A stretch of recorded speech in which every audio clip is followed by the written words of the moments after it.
Hello बच्चों, आज हम पढ़ेंगे क्लास 12th के फिजिक्स का एक बहुत ही अच्छा सा टॉपिक जो कि आपका रे ऑप्टिक्स से है। अब हम पढ़ेंगे गोलीय उत्तल पृष्ठ के लिए UVF में क्या संबंध होता है या गोलीय उत्तल पृष्ठ से प्रतिबिंब कैसे बनता है। इस चीज़ को हम लोग यहाँ पे सीखेंगे। चलिए आइए देखिए मेरे साथ। गोलीय उत्तल पृष्ठ ले लेते हैं। इससे पहले अवतल पृष्ठ के लिए सीखा जा चुका है। तो यहाँ पे हमारे पास एक गोलीय उत्तल पृष्ठ है जिसका वक्रता केंद्र इधर है C। हम जानते हैं वक्रता केंद्र से कहीं पे भी मिला दिया जाएगा तो वह किसका काम करेगा, अभिलंब का काम करेगा।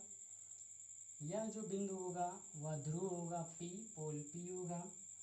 बाकी यहाँ पे अगर हम कोई बिंदु वस्तु रखते हैं, अगर यहाँ पे कोई बिंदु वस्तु रखते हैं तो इस स्थिति में क्या मिलेगा।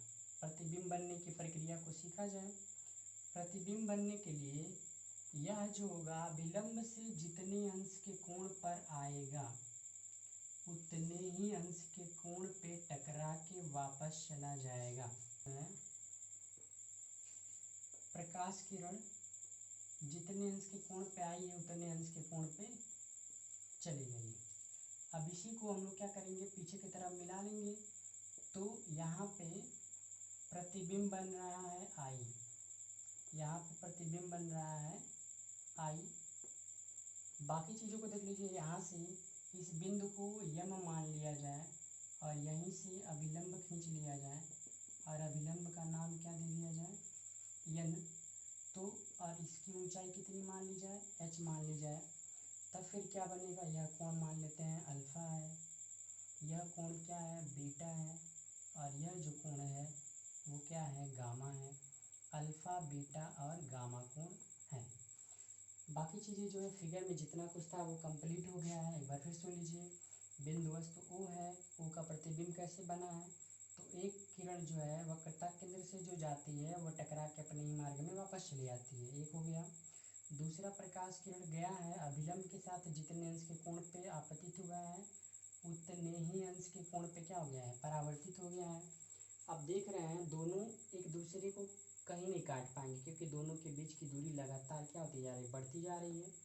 तो दोनों को पीछे की तरफ मिला लेते हैं। तो पीछे की तरफ मिलाने पे एक दूसरे को कहाँ पे काट रहे हैं, I पे।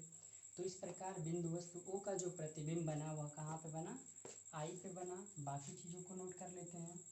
P से I तक की दूरी को हम लोग क्या कहते हैं, प्रतिबिंब तक की दूरी। P से C तक की जो दूरी होगी वो आपका R होगा।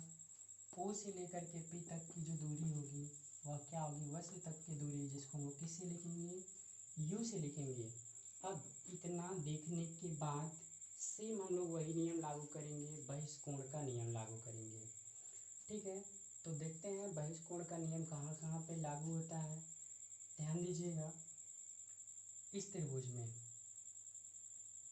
त्रिभुज OCM, त्रिभुज OCM से, OCM को ध्यान से देखिएगा, ऐसे बना लेते हैं OCM।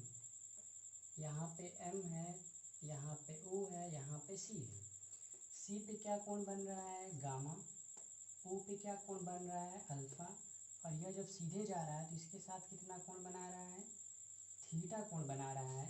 तब क्या थीटा बहिष्कोण है क्योंकि बाहर बना है, और थीटा किसके बराबर हो जाएगा, अल्फ़ा प्लस गामा के। यहाँ से क्या मिलेगा, थीटा बराबर अल्फ़ा प्लस गामा, पहला समीकरण।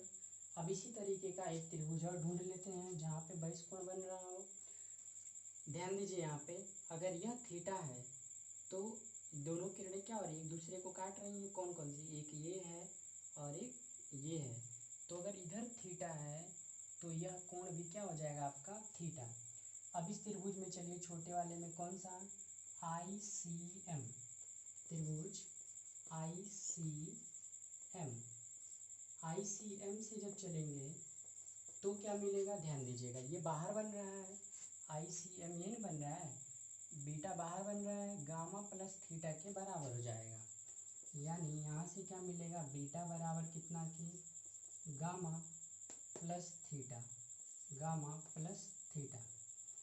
अब यहाँ से आप एक काम कर लीजिए, समीकरण 1 व 2 से, समीकरण 1 व 2 से, 1 व 2 से थीटा को आप एलिमिनेट कर दीजिए, मतलब थीटा को हटा के थीटा के जगह पे थीटा का मान रख लेते हैं, तो कितना मिलेगा, बीटा बराबर गामा प्लस थीटा की जगह पे क्या लिखा जाएगा, अल्फा प्लस गामा। तो गामा और गामा जोड़ के कितना हो जाएगा, 2 गामा, गामा और गामा 2 गामा। अल्फ़ा को अगर इधर ला लेते हैं तो बीटा माइनस अल्फ़ा, इसको आप तीसरा इक्वेशन बना के छोड़ दीजिए, यानी इसको सॉल्व करने के लिए हमें क्या चाहिए, अल्फ़ा बीटा और गामा चाहिए। इसको आगे तक सॉल्व करने के लिए हमको क्या चाहिए, अल्फ़ा बीटा और गामा। हम यह मान लेंगे कि इसका जो द्वारक है वो क्या है, छोटा है। तो जब इसका द्वारक छोटा होगा तो हम लोग कोई भी अनुपात ले सकते हैं, मतलब टेन थीटा लगभग थीटा के बराबर हो जाएगा, ठीक है। तो इस सिचुएशन में क्या मिलेगा, ध्यान दीजिए, इस सिचुएशन में हमको क्या मिलेगा, केवल अल्फ़ा जो है वह लगभग बराबर हो जाएगा कितना के, टेन अल्फ़ा के। और टेन थीटा बराबर फार्मूला क्या होता है, देखिए इसके सामने अभिलंब यही है, टेन अल्फ़ा बराबर लंब बटे आधार कितना है, यू है, यानी बन जाएगा H upon minus you. Beta जो होगा वो लगभग बराबर होगा कितना के, टेन बीटा के, और टेन बीटा का फार्मूला क्या होगा, लंब बटे आधार, लंब क्या हो जाएगा एच, और चूंकि ये छोटा है तो यहाँ से यहाँ तक ना दूरी लेकर हमके यहाँ से यहाँ तक दूरी लिया जाएगा। तो tan beta is equal to क्या हो जाएगा, H upon V, H upon V plus में, क्योंकि इसके इधर है राइट साइड में प्लस और लेफ्ट साइड में माइनस। तीसरा नंबर गामा जो होगा लगभग बराबर होगा कितना के, टेन गामा के, और टेन गामा बराबर क्या होगा, लंब बटे आधार यानी कि एच अपान आर, यहाँ पे भी आपका प्लस में ही होगा। तो अब लगभग फिगर का काम जो है वो ख़त्म हो चुका है। अब हम क्या करेंगे, जो अल्फ़ा बीटा और गामा का मान मिला है इसी को हम लोग किस में रख देंगे, समीकरण 3 में रख दिया जाएगा। इसी को हम लोग कहाँ पे रखेंगे, समीकरण 3 में, समीकरण 3 में रखा जाएगा। तो क्या मिलेगा, ध्यान से देखिएगा, बीटा की जगह पे H upon V minus alpha की जगह पे एच अपान माइनस यू बराबर 2 गामा, 2, और गामा की जगह पे क्या लिखा जाएगा, एच अपान आर।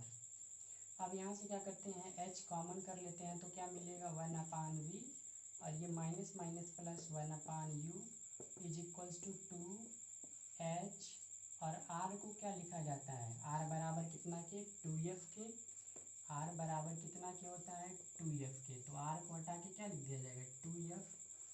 तो 2 से 2 कट गया, एच से एच कट गया, क्या क्या बचा है, इधर से 1 अपान यह बचा है, और इधर से क्या बचा है, 1 अपान वी प्लस 1 अपान यू। इस तरीके से हम लोगों ने दोनों ही पृष्ठों के लिए देखा, गोली अवतल पृष्ठ के लिए भी और गोली उत्तल पृष्ठ के लिए भी परावर्तन के सूत्र का भी निगमन किया जा चुका है, अपवर्तन के सूत्र का भी निगमन किया जा चुका है, जो कि 4 अलग अलग वीडियोज़ में आपको मिलेंगे। सर्च करके चारों वीडियोज़ को देख लीजिए और उसको अच्छे से सीख लीजिए, जिसमें 2 तो बहुत ही इम्पॉर्टेंट है आपके बोर्ड एग्ज़ाम में, गोली अवतल पृष्ठ या गोली उत्तल पृष्ठ से अपवर्तन का सूत्र जो है बोर्ड एग्ज़ाम में लगभग हर साल पूछता है।